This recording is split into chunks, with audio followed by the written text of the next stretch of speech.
प्रेमी YouTube channel में आप सभी का हार्दिक स्वागत अभिनंदन। आज की इस कड़ी में भी हम सभी हिंदी और उर्दू शब्दों का जो घालमेल हुआ है उसके बारे में जानेंगे और आगे से अपने राष्ट्रभाषा मातृभाषा का प्रयोग कर अपने गर्व की अनुभूति को और बढ़ाएंगे। आइए उसी कड़ी को आगे बढ़ाते हैं। हम सभी हिंदी में योग्य कहते हैं और उसी को उर्दू में काबिल कहते हैं। तो हिंदी में जो पर्यायवाची शब्द है उसमें योग्य के साथ साथ पात्र भी है, लेकिन उर्दू में काबिल ही है। हिंदी में समीप या पर्यायवाची निकट है और उर्दू में करीब। हिंदी में जीवन है, उर्दू में जिंदगी है। हिंदी में वास्तविकता सत्य और उर्दू में हकीकत है। हिंदी में मिथ्या असत्य और उर्दू में झूठ है। हिंदी में शीघ्र है और उर्दू में जल्दी है।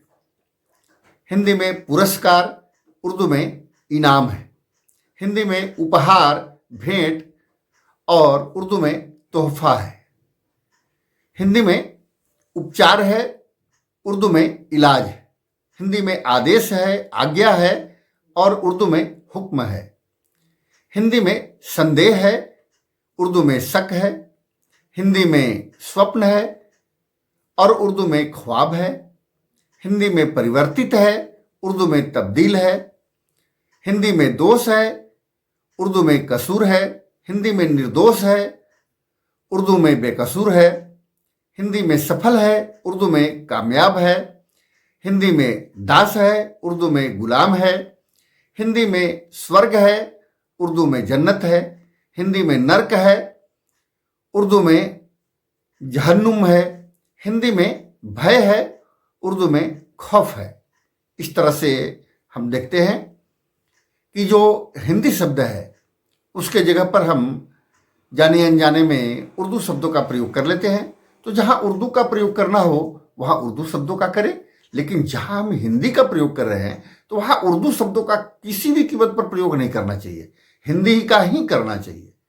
नहीं तो हिंदी की जगह पर हम उर्दू का प्रयोग करते हैं तो यह शायद हिंदी के लिए नाइंसाफ़ी हो जाएगा। तो आइए इसी कड़ी को आगे बढ़ाते हैं। और हिंदी में उत्सव, उर्दू में जश्न कहते हैं। हिंदी में बधाई है, शुभेच्छा है, उर्दू में मुबारक है। हिंदी में इसलिए, उर्दू में लिहाजा है। हिंदी में विवाह है, उर्दू में निकाह है। हिंदी में वैद्य हैं, चिकित्सक हैं, उर्दू में हकीम हैं। हिंदी में राजा है, उर्दू में नवाब हैं। हिंदी में आत्मा है, उर्दू में रूह है। हिंदी में आत्महत्या है, उर्दू में खुदकशी है। हिंदी में प्रस्ताव है, उर्दू में इजहार है। हिंदी में राजा महाराजा है तो उर्दू में बादशाह है। इस तरह से देखते हैं कि हिंदी शब्दों की जगह पर हम सभी जाने अनजाने उर्दू शब्दों का प्रयोग कर लेते हैं। तो आगे से हम सभी अगर हिंदी शब्दों का और उर्दू शब्दों का अगर हम पहचान कर लिए तो उर्दू के जगह पर उर्दू का प्रयोग करें। जहां हिंदी का प्रयोग करना है वहां उर्दू शब्दों का कदापि प्रयोग ना करें। तो आइए आगे उस कड़ी को हम बढ़ाते हैं। और हिंदी में महत्वाकांक्षा है, उर्दू में ख्वाहिश है। हिंदी में शरीर अंग है तो उर्दू में उसको जिस्म कहते हैं। हिंदी में दैत्य असुर और उर्दू में हैवान कहते हैं। हिंदी में दया है, उर्दू में रहम है। हिंदी में निर्दयी क्रूर को उर्दू में बेरहम कहते हैं। हिंदी में रद्द, उर्दू में खारिज। हिंदी में त्यागपत्र, उर्दू में इस्तीफा। हिंदी में प्रकाश, उर्दू में रोशनी। हिंदी में देवदूत, उर्दू में मसीहा। हिंदी में पवित्र, उर्दू में पाक। तो इस तरह से हम सभी देखते हैं कि उर्दू शब्दों का प्रयोग हम अनजाने में हिंदी की जगह पर कर लिया करते हैं। तो इस तरह से हम पहचान कर करके उर्दू के जगह पर उर्दू शब्दों का प्रयोग करें, लेकिन जहां हिंदी का प्रयोग करना है वहां हम हिंदी शब्दों का ही प्रयोग करें, उर्दू शब्दों का नहीं।